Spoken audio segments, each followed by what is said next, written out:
In this video, we're going to look at 4 of the most popular approaches to obtaining numerical solutions. So this is considering step 2 in the numerical solution procedure that we discussed in a previous video. So remember, that's taking us from the governing differential equations for the particular system of interest, and then we discretize it, that's step 2 that we're going to focus on here, to get a system of linear algebraic equations. And so these are 4 techniques that are popular for doing that second step. And they're commonly used for solving differential equations, whether ordinary or partial differential equations, in the sciences and in engineering. The first technique we'll discuss is the finite difference method. The basic approach is to start with the differential form of the governing differential equation, and we use Taylor series-based finite difference approximations. We'll look at how we use Taylor series in a future video, but it's a very straightforward technique based on the simple Taylor series. What we obtain then is a linear system of algebraic equations that need to be solved, and the unknowns and the approximate numerical solutions at each grid point. This is a local approximation because we're considering what's happening at a given grid point, say ij, relative to its neighbors, I minus 1j, I plus 1j, ij plus 1, and ij minus 1. So we have the point itself, and for example, it's near its neighbors. We call this the finite difference stencil. You'll see me draw lots of these throughout subsequent videos. The point being that it's a local approximation method because each point is accounting for what's happening at its neighboring points. It's very general and flexible. It gives you a framework that can be applied to, again, ordinary partial differential equations, basically in any form, in any field, linear, nonlinear. We can treat it using these methods. And because of that generality and flexibility, it's very popular in research settings. Some of the advantages: it's relatively straightforward to implement. It's simply based on Taylor series, so the underlying mathematics is straightforward and the implementation is relatively straightforward as well. We're using the familiar differential form of the governing equations. Again, it's very general. It can apply to a wide variety of problems, including complex physics.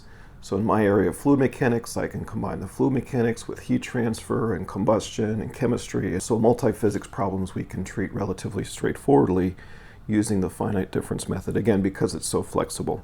It's typically designed to use what are known as structured grids. Structured grids are just what they sound like. All the grid lines are very structured. You know where you are in the grid, you know what the neighboring points are, and that's the type of grid that's normally used in a finite difference setting.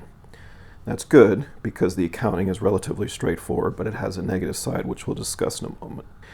We can extend this to higher order approximations. So if you want first order, second order, fourth order, whatever order you want, it will get more complicated as you go up in order, but the basic underlying mathematics and the approach is, again, rather straightforward. The system of equations that you need to solve are typically sparse, so lots of zeros, and highly structured. So the matrices that we need to solve then have a particular structure. We can design algorithms that solve those matrices with that particular structure, and again, lots of zeros, so they're sparse. We can take advantage of that as well. The big disadvantage is this first one, and that is because of the structured grids, because of the nature of the approach, it's very difficult to implement for complex geometries. Now, in a research context, often the emphasis is on complex physics, not necessarily on complex geometries, so that's not too bad. But in terms of applying finite difference methods to industrial applications and so forth, that's a big limitation. Another disadvantage is if I want to increase the accuracy of my finite difference method, which I said is relatively easy to do, and it is, but generally it involves finite difference stencils that include more and more points. And because of that, the structure of our matrices isn't going to be as advantageous, and we may end up with some interesting issues that we need to take care of at the boundaries or near the boundaries. The convergence rate is algebraic, so the standard is order delta x squared. So because of this form here, that's an algebraic convergence rate. It converges to the exact solution as you reduce the grid sizes, the delta x's, proportional to delta x squared. So this is an algebraic convergence rate. All of the methods I'm going to discuss, except for one, have algebraic convergence rates. The second approach is the finite volume method. It starts with the integral form of the governing equations apply to control volumes. So now, rather than a grid of points, we're going to have a grid of, sometimes we'll call them cells, but these are little control volumes. So each control volume, that's your ij location. And so we're using control volume analysis, a whole bunch of little control volumes. What's going out of one is going into the next and so forth to discretize the domain. Again, you get a linear system of algebraic equations, but now for the solution in each of these tiny little cells or each of these tiny little control volumes. Once again, it's a local approximation method because you're approximating the solution at a location, at a control volume, based on what's happening in its neighbors. This is very popular in commercial and open source computational fluid dynamics codes. So this is the least general. It is very popular in CFD, and that's why I mention it here, but it's not used in fields outside of fluid mechanics and heat transfer. So the popular commercial code Fluent and the popular open source code OpenFOAM that you've heard me mention before are both based on the finite volume method. The reason why it's popular in these codes is because it's much easier to treat complex geometries than in the finite difference approach. So these little control volumes, you can orient them in different shapes and different ways to get much more complicated geometries. The general approach, you can accommodate both structured and unstructured grids, and that's what gives you the flexibility with defining more complicated domains. And I've added this additional advantage here. It's actually, I view it as a disadvantage, but it's often stated as an advantage. And that is that it ensures, I'll tell you why, I have quotes on that in a moment, conservation of mass, momentum, and energy for all the necessary quantities, even if the solution is inaccurate. So conservation of mass, momentum, and energy, remember, that was step one. So the governing equations that we got for our system, for the real system that we're analyzing, we're applying physical laws, such as conservation of mass, momentum, and energy. So the governing equations enforce those. If you solve those equations faithfully in step two, then you will conserve mass, momentum, and energy within the accuracy of your scheme. The point here is that even if you have an inaccurate solution, even if your resolution is not sufficient to give you accurate solutions for your particular problem, mass, momentum, and energy will be conserved because they have to be. Again, whatever is going out of one control volume is going into the neighboring, so that is enforced. I actually view that as a disadvantage because I can think I have an accurate solution because these quantities are conserved even when I don't, even when the numbers are actually quite inaccurate. Some of the disadvantages, it's more difficult to construct higher order schemes. This isn't so important typically in industrial settings because you just want to get decent solutions. They don't have to be great, super accurate solutions. Oftentimes you just want to get good, reasonably accurate solutions. So that's not a huge problem for those kinds of contexts, but in a research setting that could be an issue. It uses the less familiar integral form. Normally when we write down our governing equations in science and engineering, we write them in differential form. So we have to put them into their equivalent integral form. Once again, we have the algebraic convergence rate. And as I mentioned before, this is only used in computational fluid dynamics and heat transfer. So it's very, very popular in those fields, but it's not used outside of those fields. The finite element method, which is used widely across various applications in science and engineering, it uses the variational form of the governing equations as the starting point.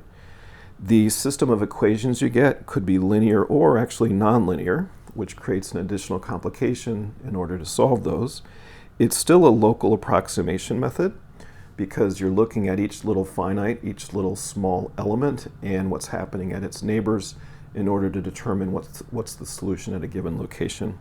This is very popular in commercial codes, particularly those that have their origin in solid mechanics or conductive heat transfers. So those codes may do broader set of physics now, but oftentimes they're originally developed in those two domains. COMSOL, which you've heard me mention, is a commercial code that uses the finite element method. Some of the advantages, and the big one, is that it's easy to treat complex geometries. The grids are inherently unstructured. These elements can take on different shapes, have different orientations with respect to each other, and so it gives you maximum flexibility to fit your elements to whatever your geometry, the domain is that you're interested in. But it's inherently unstructured, so That's good in terms of the flexibility for defining complex domains, but it's also bad for the reasons you'll see in a moment. The elements are naturally unstructured and non-uniform. Again, that gives you maximum flexibility in how you use these elements, but it also has a downside computationally, as you'll see. One of the nice things about finite element methods is you can increase the order of accuracy simply by changing your shape functions. You could use linear shape functions, you can use quadratic shape functions, so second order, any order shape functions you want. The complexity goes up a little bit, but you can increase the accuracy by changing the shape functions and or adding additional elements.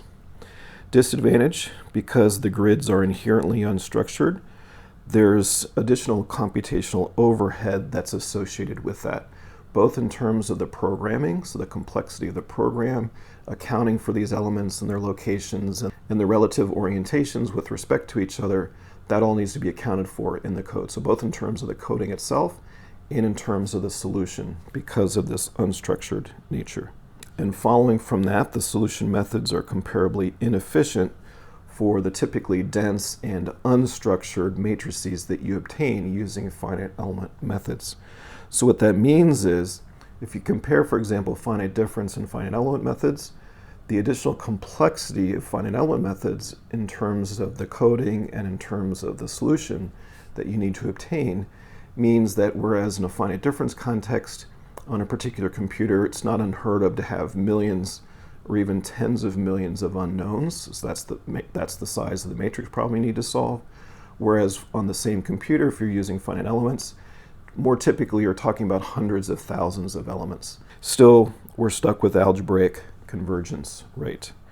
Now the final method is the spectral method. This is a bit more specialized. You may not have heard of it, but let me describe it because it has some very nice complementary aspects as compared to the other methods.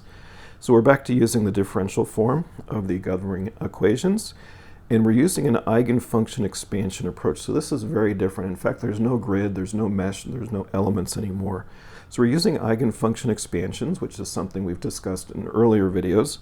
Typically, they're orthogonal in order to have those special properties of orthogonality that make them so useful. And so you basically have a series expansion for the solution with finite number of eigenfunctions. And then you're looking for the coefficients on each of those eigenfunctions. So it produces a system of algebraic equations if the problem is steady, if it doesn't change with time. If it is unsteady, so it does change with time, then the discretization will actually produce a system of ordinary differential equations in time.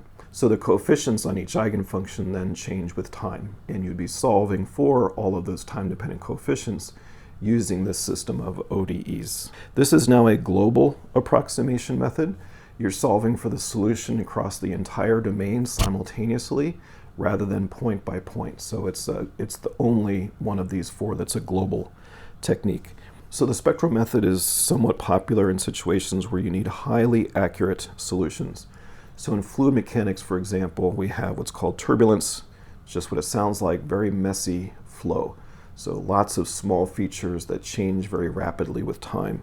And one approach to solving turbulence is DNS, or the direct numerical simulation, where you're resolving all of the scales of the governing differential equations, both temporally and spatially. So these are very, very demanding problems computationally. And so the spectral method, because of its fast convergence rate, can do a good job with those. Some of the advantages is you do get very accurate solutions when the underlying solution is smooth. So no large gradients. Now you think turbulence. Turbulence is messy, but it's normally smooth. So nothing like shock waves or things where you have discontinuities like that. So this underlying solution needs to be smooth. And the real advantage here is in the convergence rate, which is now what's called spectral. That's where the name comes from. And that represents an exponential convergence rate. No matter what algebraic power of delta x you have, that's never as fast as an exponential convergence rate. So this beats all the other methods in terms of the convergence rate. Now, being a global method, there's no grid necessary. In fact, to increase the quote-unquote resolution, you increase the number of eigenfunctions that you include in your series expansion. Obviously, the more terms you have, the more of those coefficients you have, and the bigger system of equations you need to solve. So the problem still gets bigger as you increase the accuracy. However, it does so in a very different way. There's another approach which is known as the spectral element method, and just as it sounds, it combines the spectral method with the finite element method. The elements would be larger than typically used for a finite element approach, but still small enough to get the geometry correct, and then you use the spectral method within each of these larger elements. You get the spectral or exponential convergence rate advantages with that. So I mentioned here NEC 5000. This is a CFD code that was developed at Argonne National Lab that uses this spectral element approach. Disadvantages: it's less straightforward to implement. It's based on eigenfunction expansions rather than Taylor series expansions, so it's a little bit more difficult conceptually as well as in terms of the implementation. It's more difficult to treat complicated geometries as well as boundary conditions. And in fact, if you change anything about the problem, even simple things like boundary conditions, you could end up with very large changes to the algorithm itself. So for example, you might have to use a different set of eigenfunctions if you change the boundary condition. So small changes to the problem can lead to large changes to the underlying algorithm. And obviously it's not well suited for solutions that have large gradients, and that's inherent to the method. When you get larger and larger gradients, you need more and more terms in your expansions, and it starts to bog down and get much slower. Now let me just make a couple overall remarks about these four. One of the things you'll notice is that the relative advantages and disadvantages of each of these methods are almost perfectly complementary. A weakness of one is a strength of another. So these four methods are extremely complementary in the sense that whether you're doing research, whether you're doing industrial kinds of problems, whether you're a scientist or an engineer, physicist, chemist, and if you have particular needs, such as you have problems with large gradients, well, you can pick a method that accounts for those in the best or most efficient or the easiest way. We're going to focus our effort here on finite difference methods because it's just so fundamental to numerical methods. So even if you're going to use one of these other methods, or you're going to use a code that's based on one of these other methods, knowing and understanding finite difference methods is going to allow us to cover a lot of ground, get a lot of experience with numerical methods and the kinds of issues that we've been talking about in the last several videos as we go through looking at ordinary partial differential equations and how we solve them. I will look in later sections. We'll come back and revisit these other three methods once we have a better idea what finite element methods are all about.